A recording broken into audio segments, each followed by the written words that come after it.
Kemarin kita bahas masalah proyeksi ya, kayak transisi gitu. Nah, di sini kita bisa gunakan hasil kali skalar untuk proyeksi suatu vektor, baik proyeksi skalar atau proyeksi vektor. Apa itu proyeksi vektor atau proyeksi skalar? Ini kita pengen tahu. Jadi vektor ini kalau kita proyeksikan di vektor yang lain, maka dia akan segimananya. Ada dia seberapa, jadi segimana vektor itu, atau seberapa, atau vektornya jadi mana gitu loh. Kalau segimananya nanti jadi skalarnya, tapi kalau vektornya nanti kita akan tunjukkan vektornya gitu ya. Di sini ada penjelasannya, maka kita harus buat dulu vektor satuan. Sudah kita bahas sebelumnya apa itu vektor satuan di atas ya. Nah, nanti kita jelaskan dengan gambar. Dari sini bisa kita lihat bahwa kita punya vektor X. Terus kita pengen tahu vektor X itu kalau kita proyeksikan di vektor Y, dia segimana gitu. Nah, kita punya dua proyeksi, sebenarnya proyeksi skalarnya. Skalarnya adalah alfa. Berarti dia kalau di vektor Y, dia alfa proyeksi skalarnya. Kemudian vektornya mana? Vektornya alfa kali U. U-nya itu apa? U-nya itu vektor satuan. Nah, itu logikanya begitu. Jadi X di vektor Y itu gimana vektor X di Y itu? Oke, bisa kita lihat di sini. Proyeksi skalar XY adalah alfanya adalah hasil kali skalar dibagi dengan norm dari Y. Sedangkan proyeksi vektornya adalah alfa kali U. U-nya apa? U adalah vektor satuan dari Y-nya sendiri. Ya, berarti kalau kita uraikan dari rumus ini, maka dia akan menjadi X transpos Y, Y transpos Y kali Y. Ini adalah proyeksi vektor. Nah, ya ini perhitungan ya kalau ini, dan ini juga konsep. Tapi visual dari konsep atau geometri dari konsep adalah ini. Itu proyeksi. Pemahamannya bahwa kita ingin mengetahui vektor X itu kalau kita proyeksikan di vektor Y, kalau X itu berada di Y itu gimana gitu. Gak mungkin kan X berada di Y terus X-nya itu dari sini sampai sini, mungkin nggak? Enggak kan? Nah, ini diambil yang tegak lurusnya. Itu berarti X kalau berada di Y itu dia segini nih. Bisa diikuti sampai sini ya. Ini namanya proyeksi. Nah, untuk perhitungan di sini ada contoh 3, Anda bisa lihat perhitungannya. Itu untuk proyeksi. Cara perhitungan simpel ya. Cara perhitungan dia simpel, tapi memang rumusnya harus dihafal. Bagi yang pernah mungkin sudah hafal, bagi yang belum ya dihafal saja. Silahkan diperhatikan contohnya ya untuk masalah perhitungan. Kemudian kita lanjutkan konsep secara umum ortogonalitas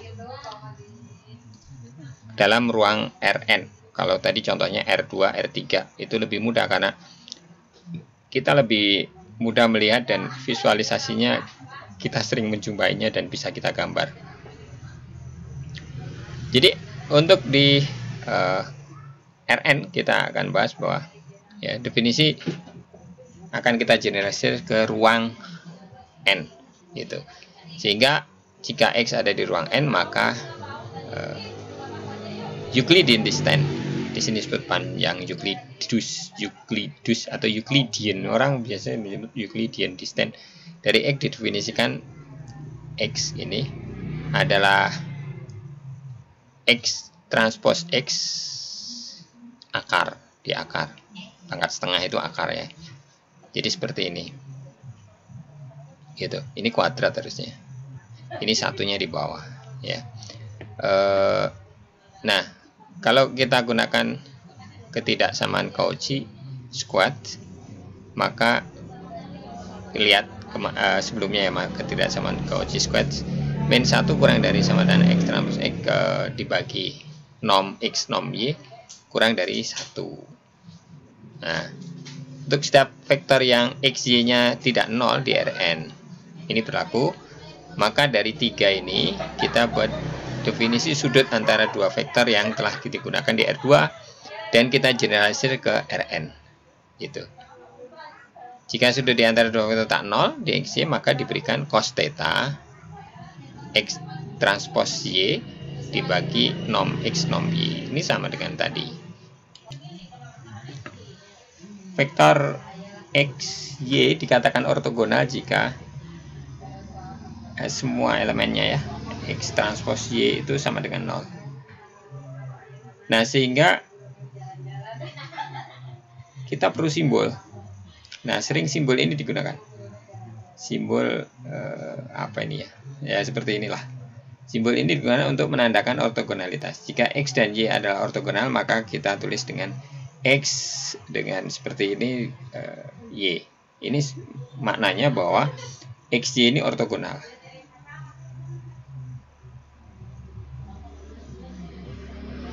Gitu. Untuk proyeksi vektor, proyeksi skalar di ruang Rn sama dengan di R2, R3 kita generalisasi saja. Oke, itu konsep ruang konsep hasil kali skalar dan ortogonalitas. Jadi kita sudah bahas konsep hasil kali skalar dengan ortogonalitas. Bisa diikuti sampai sini. Nah, di sini ada aplikasi ya mengenai statistik, yaitu matrik korelasi dan matrik covariance.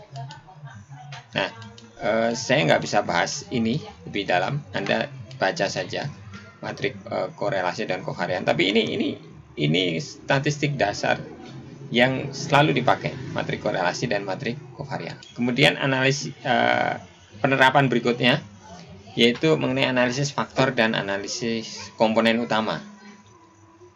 ANOVA, analisis faktor, analisis komponen utama.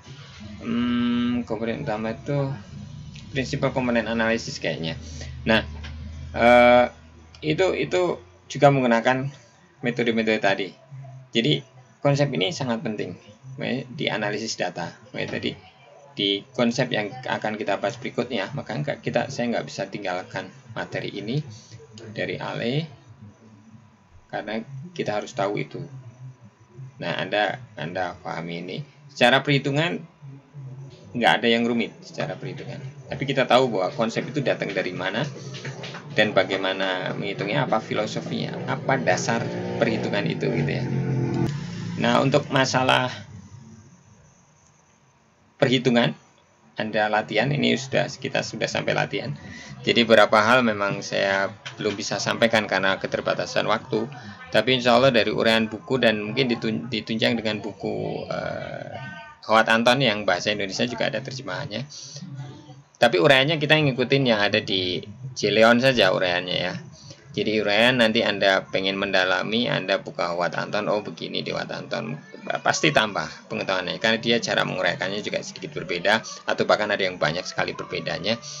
Jadi kita tahu beberapa sudut pandang.